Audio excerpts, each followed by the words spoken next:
창세기 9장 18절부터 29절 말씀을 교대로 한 절씩 읽겠습니다. 창세기 9장 18절부터 29절 말씀입니다. 방주에서 나온 노아의 아들들은 셈과 함과 야벳이며 함은 가나안의 아버지라. 노아의 세 아들들로부터 사람들이 온 땅에 퍼진. 노아가 농사를 시작하여 포도나무를 심었더니 포도주를 마시고 취하여 그 장막 안에서 벌거벗은지라. 가나안의 아버지 함이 그의 아버지의 하체를 보고 밖으로 나가서 그의 두 형제에게 알림해 셈과 야벳이 옷을 가져다 자기들의 어깨에 메고 뒷걸음쳐 들어가서 그들의 아버지의 하체를 덮었으며 그들이 얼굴을 돌이키고 그들의 아버지의 하체를 보지 아니하였더라. 노아가 술이 깨어 그의 작은 아들이 자기에게 행한 일을 알고 이에 이르되 가나안은 저주를 받아 그의 형제의 종들의 종이 되기를 원하노라 하고 또 이르되 셈의 하나님 여호와를 찬송하리로다. 가나안은 셈의 종이 되고 하나님이 야벳을 창대하게 하사 셈의 장막에 거하게 하시고 가나안은 그의 종이 되게 하시기를 원하노라 하였다. 홍수 후에 노아가 350년을 살았고 그의 나이가 950세가 되어 죽었더라. 아멘. 행복합니다. 우리 옆에 분들과 인사 나누겠습니다. 하늘 복 많이 누리십시오. 네, 감사합니다. 성경은 하나님의 말씀을 기록한 책이죠. 그래서 성경 말 그대로 거룩한 책입니다. 그런데 성경을 읽다 보면 우리가 당혹스럽게 생각할 만한 이야기들을 종종 만나게 됩니다. 성경에 좋은 말씀, 감동이 넘치는 말씀만 기록해 놓은 것이 아니라 좀 가리고 싶고 숨기고 싶은 그런 이야기들까지도 아주 적나라하게 기록해 놓은 것을 볼 수 있습니다. 그래서 믿음의 조상이신 아브라함께서 자기 살자고 자기 아내를 나의 누이라고 속인 일 정도는 다른 이야기에 비교하면 아무것도 아닙니다. 롯이 두 딸이 아버지와 동침해서 모압 또 암몬이라는 자녀를 낳은 이야기, 또 유다라는 분이 며느리 다말과 동침해서 또 자녀를 낳은 이야기, 이런 이야기들을 읽을 때 참 우리는 민망해집니다. 성경이 이렇게 가리고 싶은 그 치부, 숨기고 싶은 이야기들을 기록해 놓은 이유는 무엇일까요? 성경이 단지 좋은 말씀만 모아놓은 금원집이 아니기 때문입니다. 성경은 인간이 누구며 어떤 존재인지를 정직하게 우리에게 보여주고 있습니다. 성경이 보여주고 있는 인간의 모습이 무엇입니까? 그것은 아무리 믿음의 사람이라 할지라도 실수할 수 있고 넘어질 수 있고 죄를 범할 수 있는 존재라는 것입니다. 그것이 인간의 모습입니다. 그래서 성경은 인간을 인간 이상으로 기록하지 않아요.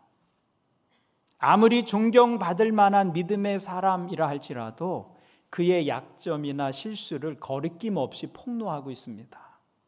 사람은 완전한 존재가 아니기 때문입니다.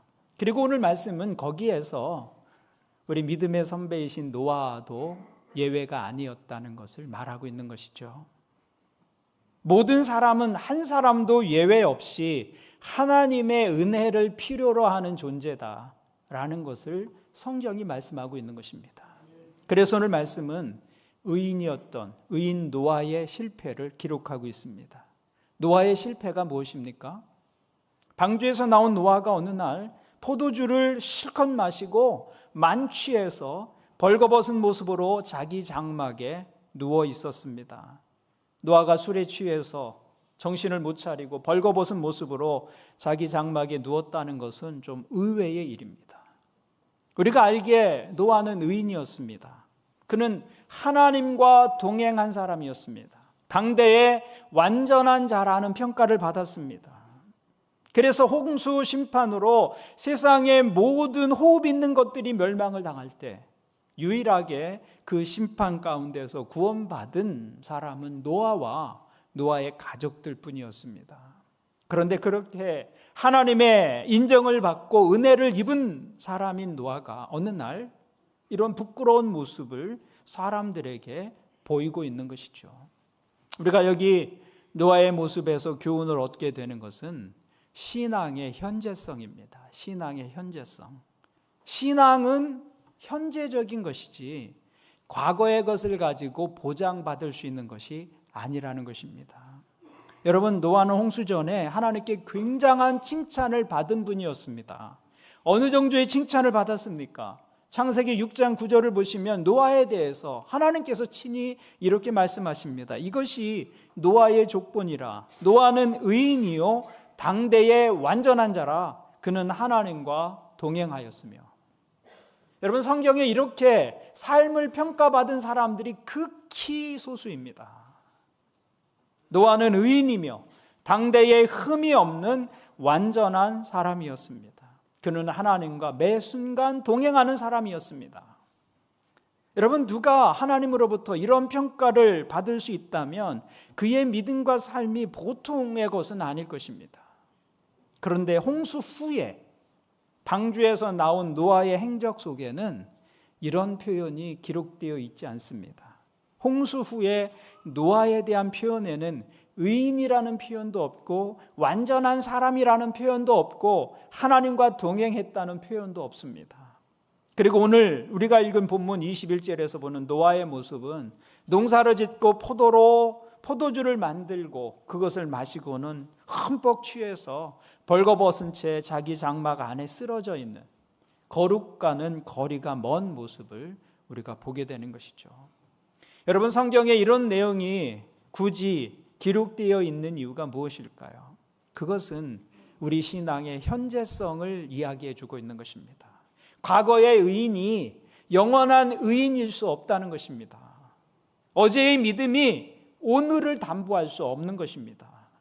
그렇다고 노아께서 인생을 막 사셨다, 그런 얘기는 아닙니다. 오해는 하지 마시기를 바랍니다. 이 일은 노아의 생애 가운데 일어난 해프닝이에요. 그렇지만 그 해프닝으로 사랑하는 한 자녀는 인생을 완전히 달리 살게 되었습니다. 그 실수를 이야기하고 있는 것이죠. 의인이었던 노아도 실수하고 잘못할 수 있다. 넘어질 수 있다. 믿음은 어제의 성공이 오늘을 보장해 주지 않는다는 말씀입니다.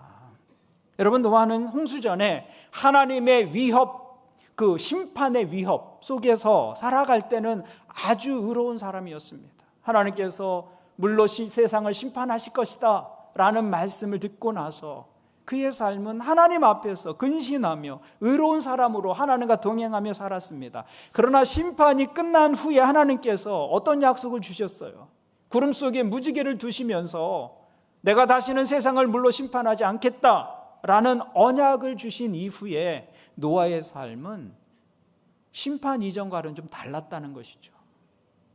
그러므로 중요한 것은 내가 과거에 어떻게 살았느냐, 어떤 믿음으로 살았느냐, 그것이 중요한 것이 아니고 중요한 것은 바로 지금 이 순간에 내가 하나님 앞에서 어떤 존재로 서 있고 어떤 인생을 살고 있느냐, 내 삶의 현재가 중요한 것이죠. 그 신앙의 현재성이 중요하다는 말씀입니다.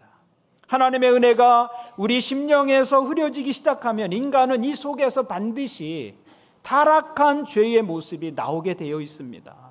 그래서 보장된 의인은 없습니다. 그 사람이 하나님과 동행하는 동안에는 의롭다는 인정을 받았다 할지라도 그 많은 인정을 받은 후에 하나님을 잃어버리고 산다면 죄의 쓴뿌리가 이 속에서 자연스럽게 올라오는 존재가 바로 우리 자신이라는 것입니다. 거기에서 저도 예외가 아니고 여러분들도 예외가 아닙니다. 그것이 벌거벗은 노아가 우리에게 교훈하고 있는 것이죠.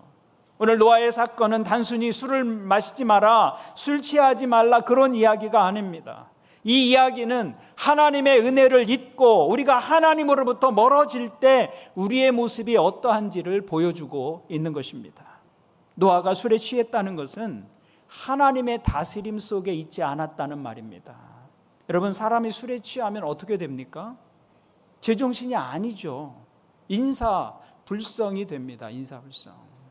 제가 아는 목사님이 어떤 그 술집으로 이용되다가 문을 닫은 그 건물을 매입해서 교회를 세웠는데 그 술집이 망하기 전에 제 이름이 간판이 인사불성이었습니다. 인사불성. 우리 인사불성가 될 때까지 마셔보자, 뭐 그런 거였어요. 인사불성이 무슨 말이에요? 인사, 내 몸에서 일어나는 일을 불성, 깨닫지 못한다는 말이에요. 사람이 술에 취하면 제 몸에서 일어나는 일을 기억하지 못합니다. 내가 그랬어? 이렇게 말하죠. 술이 깨고 나서 하는 말이 내가 그랬다고? 무슨 말을 했는지, 무슨 행동을 했는지 기억하지 못합니다. 인사불성이에요.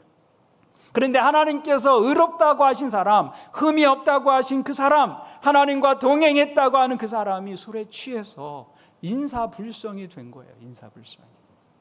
여러분, 사람이 인사불성이 되면 그것은 마치 무엇과 같은가 하면 다른 영의 지배 아래 있는 것과 같습니다. 그 순간엔 하나님의 지배가 그의 삶에 미치지 못합니다. 하나님의 다스림이 그의 삶에 있지 않아요.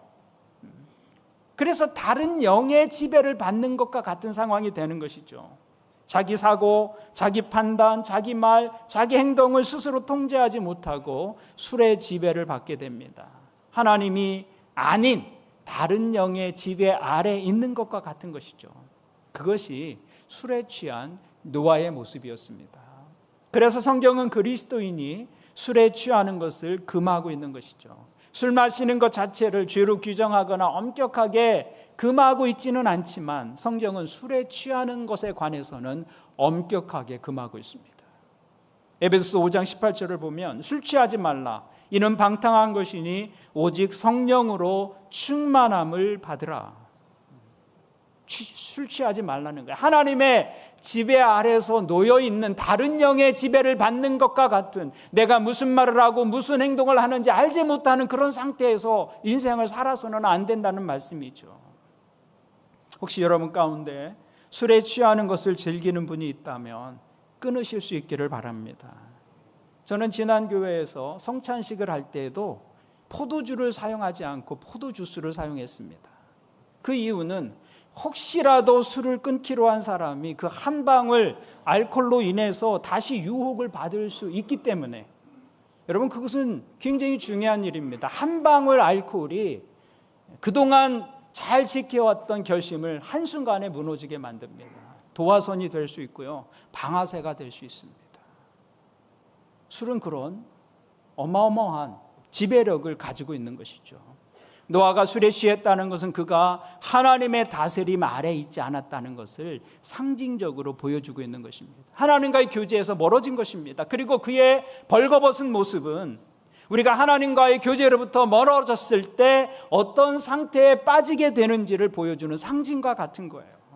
노아가 하나님의 지배를 받고 하나님의 은혜 아래 있을 때는 세상의 다른 생명들을 구원해내는 구원의 통로로 사용되었습니다. 그는 풍성한 삶을 살았어요. 자기도 살고 호흡 있는 동물들을 종류별로 살게 하는 그런 풍성한 삶을 살 수 있었습니다. 그런데 하나님과의 교제로부터 멀어지자 그는 벌거벗은 인생이 되고 말았습니다.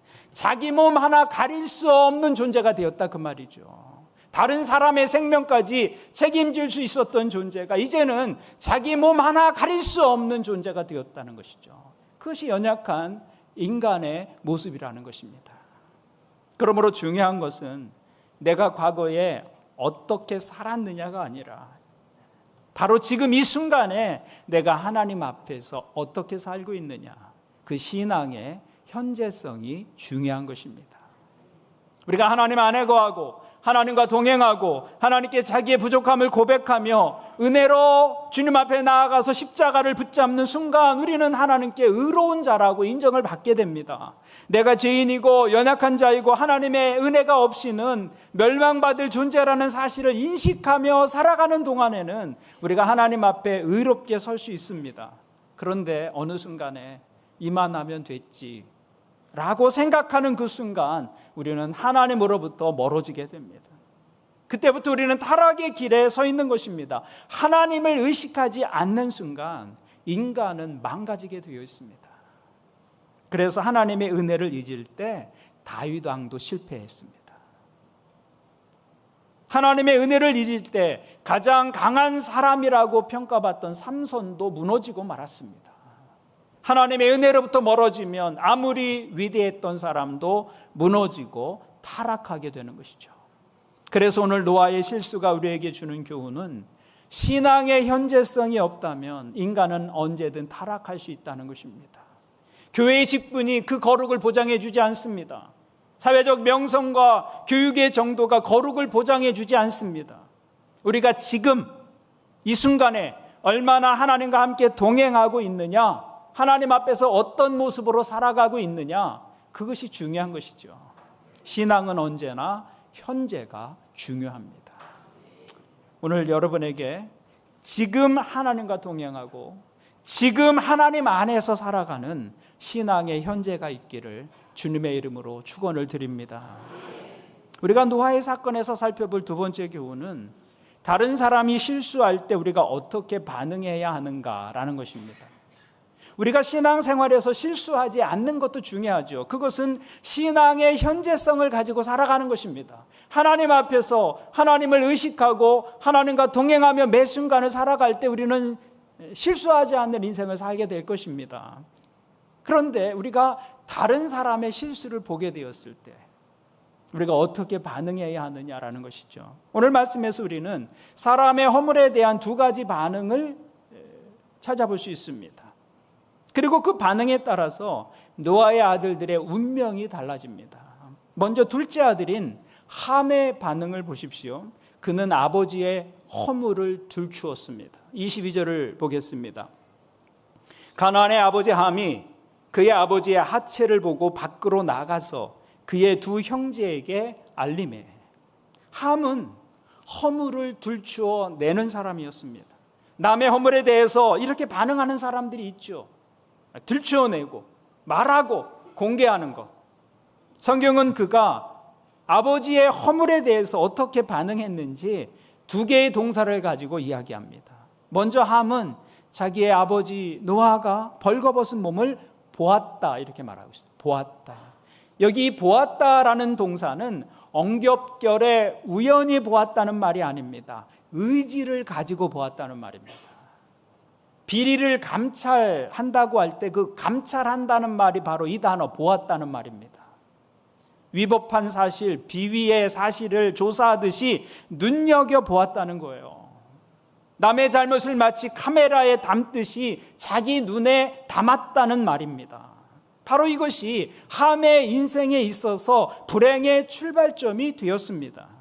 여러분, 남의 잘못을 아는 것이 결코 좋은 일은 아닙니다. 어떤 분은 남의 비밀을 어떻게 그렇게 잘 알고 있는지, 아무도 모르는 비밀을 너무 잘 알고 있는 분들이 있더라고요. 남의 허물을 많이 아는 것이 그렇게 좋은 일은 아닙니다. 남의 허물이 내 눈에 보이기 시작할 때 그때를 조심해야 합니다.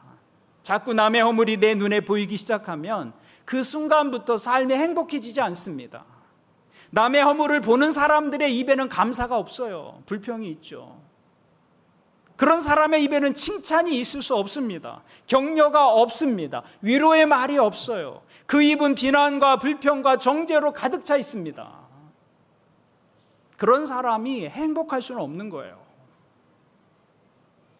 어떤 집사님이 자기 며느리가 자기 눈에는 좋은 면만 보인다고 말씀하시더라고요. 좋은 면만 보인다.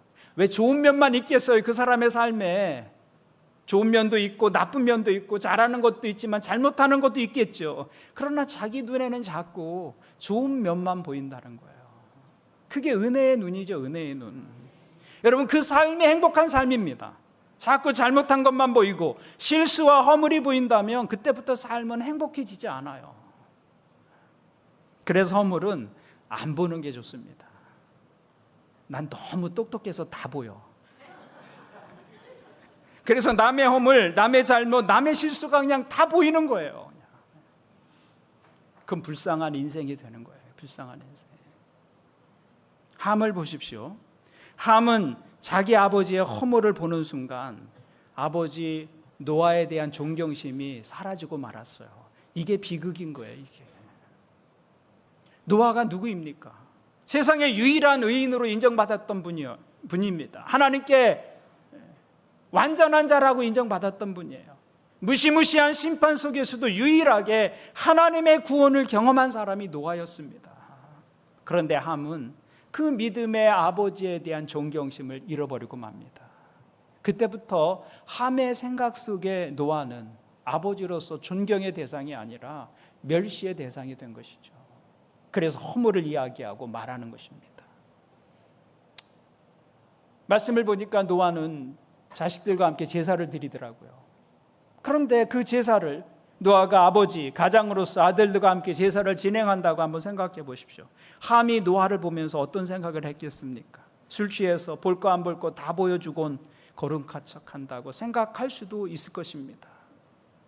제사하는 동안 하나님께 주목하지 못하고 자기 아버지의 실수와 잘못을 생각할 수 있는 것이죠. 그래서 우리가 잘 살아야 합니다. 우리 아이들 앞에서 잘 살아야 합니다. 그것이 하나님에 대한 생각을 만들어내기 때문에 그렇습니다. 그래서 함은 은혜를 받을 수가 없는 것입니다.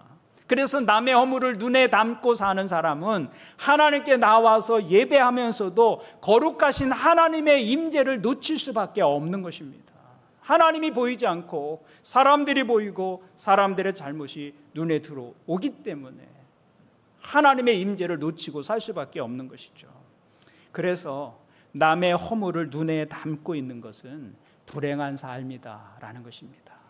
함은 또한 아버지 노아의 허물을 보았을 뿐만 아니라 그 실수를 형제들에게 알립니다. 여기 알렸다는 말은 실수에 대한 그 실수한 사람에 대한 배려가 전혀 없다는 그런 표현입니다. 함은 아버지의 허물을 단지 화제거리, 이야기거리로 삼았습니다. 이것이 남의 허물을 자기 눈에 담는 사람의 모습입니다. 함은 형제들에게 아버지의 허물을 알립니다. 좋은 소식을 알리고 좋은 소식을 전하는 것이 아니라 허물을 전하고 잘못을 이야기하고 있는 것이죠. 남의 허물을 눈에 담고 있는 사람은 그 사람의 허물을 화제거리로 삼아 이야기하는데 시간을 많이 씁니다. 복음을 전하고 좋은 소식을 전하는데 시간을 쓰는 것이 아니라 허물을 알리는데 시간을 아끼지 않는다 그 말이에요. 그런 사람이 어느 모임에나 있습니다. 교회에도 있고요. 가족들 중에도 있고요. 허물을 알리는데 열정적인 사람들. 허물을 알리는데 지칠 줄 몰라요. 남의 허물을 이야기하면 시간 가는 줄을 모릅니다. 이런 사람들은 참 그 사람 걱정이야 라고 말하면서 그의 잘못을 이야기하기 시작합니다.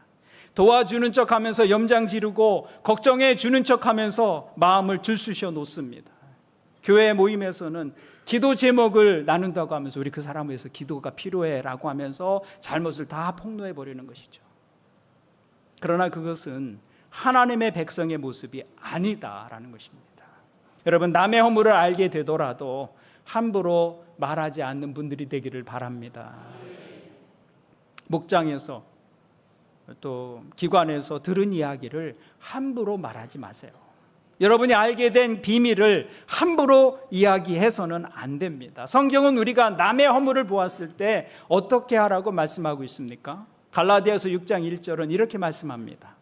형제들아, 사람이 만일 무슨 범죄한 일이 드러나거든 신령한 너희는 온유한 심령으로 그러한 자를 바로잡고 너 자신을 살펴보아 너도 시험을 받을까 두려워하라. 남의 허물을 볼 때 먼저 어떻게 하라는 거예요? 자신을 돌아보라는 거예요. 나도 그럴 수 있다.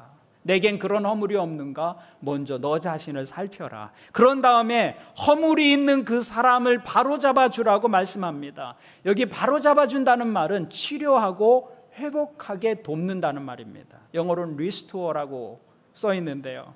치료하고 회복시킨다는 말입니다. 여러분, 팔이 부러졌는데 그 부러진 팔을 잘라버리는 사람은 없습니다.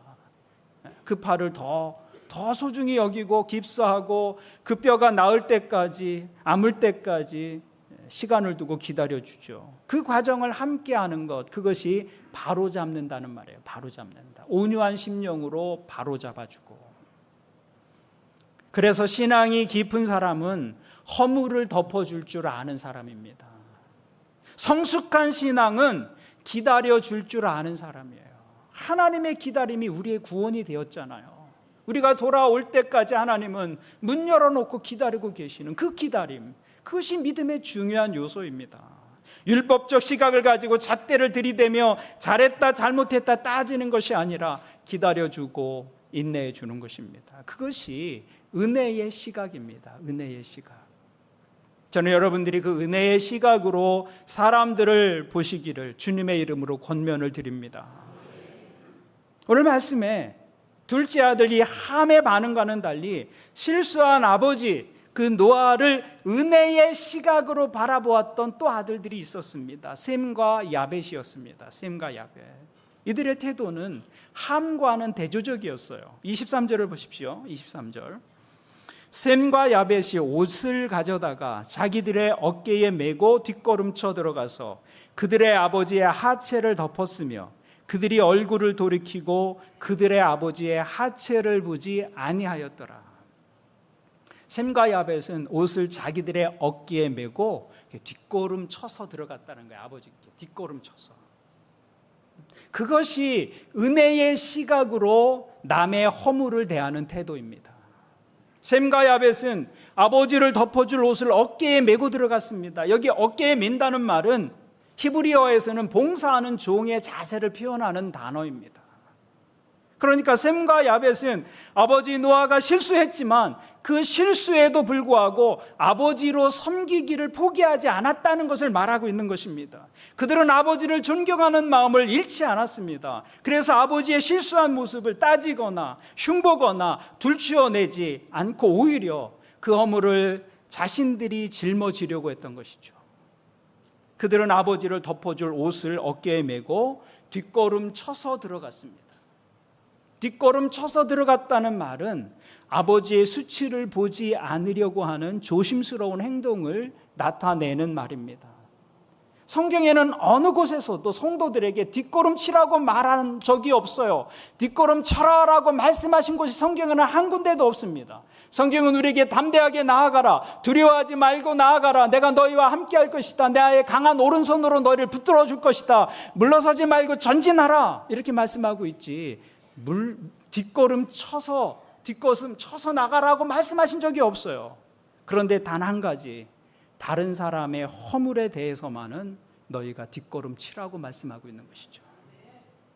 사랑의 천을 어깨에 메고 뒷걸음 쳐서 들어가서 다른 사람의 수치와 허물과 실수를 덮어줄 수 있는 사람, 그 사람이 하나님의 은혜를 아는 사람이다 라는 것입니다. 그러므로 성숙한 그리스도인이라면 표대를 향해서는 전진해야 하지만 내 형제의 부끄러운 실수 앞에서는 뒷걸음 쳐줄 수 있는 사람이어야 하는 것입니다. 뿐만 아니라 셈과 야벳은 아버지의 허물을 덮어주었습니다. 옷으로 아버지의 하체를 가려드렸어요.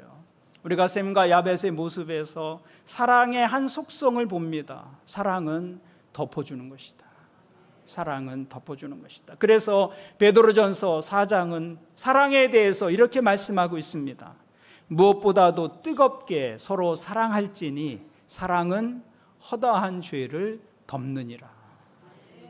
따라해 볼까요? 사랑은 허다한 죄를 덮느니라. 아멘. 여기 덮는다는 말에서 지붕이라는 말이 나왔어요. 캐노피라는 말이에요. 캐노피. 사랑은 서로에게 지붕이 되어주는 것입니다. 지붕은 비를 막아줍니다. 지붕은 햇볕을 막아줍니다. 그 지붕 아래서 온 가족들이 보호함을 얻게 되는 것이죠. 사랑은 바로 그와 같은 지붕과 같은 것입니다. 그래서 들추어내는 것이 아니라 덮어주는 것입니다. 에덴 동산에서 아담과 하와는 서로 벌거벗었지만 부끄러워하지 않았다고 말씀합니다. 그것은 그들이 사랑으로 서로에게 지붕이 되어 주었기 때문입니다. 가정은 서로 덮어주는 곳이 되어야 합니다. 그것이 우리가 만들어 가야 할 가정의 모습이에요. 가정은 사랑의 지붕 아래서 서로 보호함을 얻는 곳이 되어야 합니다. 저는 여러분의 가정이 그런 가정 되기를 바랍니다. 교회는 영적인 가족이잖아요. 그렇다면 교회 안에서도 서로를 덮어주어야 합니다. 들추어내는 일보다는 덮어주어야 하죠. 비판하고 지적하고 정죄하기보다는 이해하고 용납하고 받아주고 기다려주는 것입니다. 교회 생활이 언제 힘들고 어렵습니까? 사람들이 서로를 향해서 손가락질할 때예요. 비판하고 들추어내고 폭로할 때, 그때가 바로 교회 안에 악한 영이 가장 활발하게 활동할 때입니다. 그런데 여러분, 사단이 결코 할 수 없는 일이 하나 있습니다. 사단은 기적을 행할 수도 있습니다. 사단은 능력을 행할 수도 있습니다. 그런데 사단이 결코 할 수 없는 일이 하나 있습니다. 그것은 사랑하는 것입니다. 허물을 덮어주는 것, 사단이 할 수 없어요. 왜냐하면 사랑은 하나님께 속한 것이기 때문에 사단은 결코 사랑할 수 없습니다. 그러므로 교회가 가장 교회다워지는 때는 서로 사랑할 때라는 것입니다. 서로 사랑할 때, 사랑으로 허물을 덮어줄 때 교회는 가장 교회다워질 수 있는 것이죠. 그러므로 교회는 덮어주는 곳이 되어야 합니다. 교회는 하나님의 집입니다. 그 말씀은 교회는 들추어내는 곳이 아니라 덮어주는 곳이라는 말씀입니다.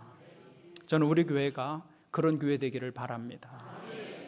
왜냐하면 하나님께서 친히 우리의 허물을 덮어주시는 분이시기 때문에 그렇습니다. 창세기 3장을 보시면 이렇게 기록되어 있습니다. 여호와 하나님이 아담과 그의 아내를 위하여 가죽옷을 지어 입히시니라. 선악과를 따먹고 벌거벗은 수치를 발견한 아담과 하와를 위해서 하나님께서 손수 가죽으로 옷을 만들어서 그들의 수치를 덮어주셨습니다. 하나님은 우리의 허물을 덮어주시는 분이시다. 시편은 이렇게 말씀합니다. 주의 백성의 죄악을 사하시고 그들의 모든 죄를 덮으셨나이다. 시편 91편은 이렇게 말씀합니다. 그가 너를 그의 깃으로 덮으시리니 내가 그의 날개 아래 피하리로다. 그의 진실함은 방패와 손방패가 되시나니. 성경이 반복해서 말씀하고 있는 것이 무엇입니까? 하나님은 덮어주시고 감싸주시는 분이시다라는 것입니다. 그러므로 우리가 하나님의 자녀라면 다른 사람의 허물 앞에서 고개를 돌리고 뒷걸음질하고 허물을 덮어줄 수 있는 그런 사람이 되어야 한다는 말씀입니다. 정죄의 세계, 판단의 세계 속에서 사는 것이 아니라 은혜의 세계 속에서 살기를 선택하는 것입니다. 우리 주님께서 십자가 위에서 하신 일이 바로 그것이었습니다. 그분은 심판의 권능을 가지신 분이셨습니다. 그분은 죄인들에게 영원한 형벌을 내리실 수 있는 그런 심판의 권세를 가지신 분이셨습니다. 하지만 주님은 우리의 죄를 아시면서도 그것을 들추고 정죄하시는 대신 우리의 허물을 덮어주시기 위해서 자신의 겉옷을 벗으셨습니다. 마지막에는 속옷까지 벗으셨습니다. 벌거벗은 우리를 감싸주시려고 하나님의 아들이 십자가 위에서 벌거벗기셨어요. 주님은 당신의 옷으로 우리의 수치를 가려주신 것입니다. 그러므로 그리스도인은 덮어주는 사람이 되어야 하는 것이죠. 그때 비로소 우리는 참다운 그리스도인이라 말할 수 있을 것입니다. 어렸을 때 여러분 모두 이불을 차내고 자는 그런 습관이 있으셨을 겁니다. 아이들은 다 차내고 자더라고요. 어머니는 그때마다 제가 차낸 이불을 다시 덮어주셨습니다. 아이들을 키우면서 이제는 저와 제 아내가 그 일을 하고 있더라고요. 새벽에 일어나서 새벽 기도 나가기 전에 애들을 보고서 아이들이 차낸 이불 다시 덮어주곤 했어요. 근데 이제는 그 일을 우리 아이들이 자기 자녀들에게 합니다. 자기 자녀들에게. 그것이 사랑이죠. 그것이.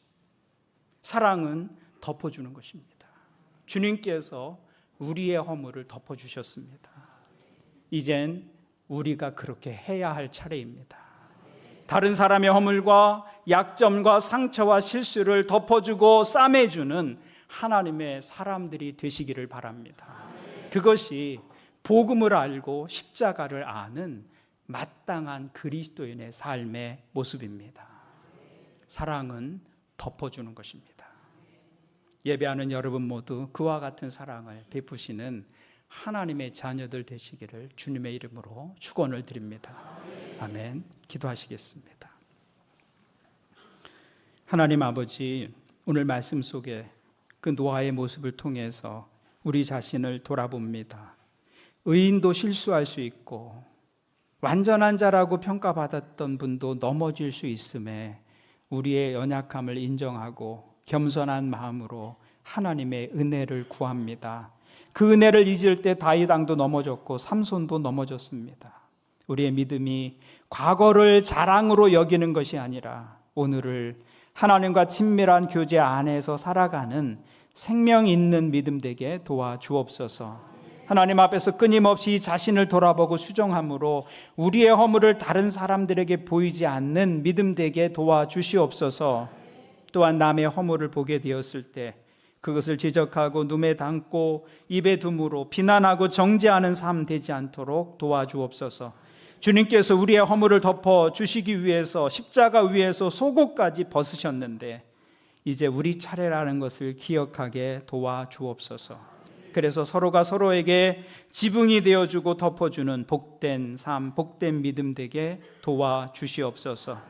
우리 가정이 그런 따뜻함과 용납이 있는 곳 되게 하시고 또 우리가 모여 함께 이룬 이 영적 가족, 우리 교회가 그런 교회 되게 도와주시옵소서.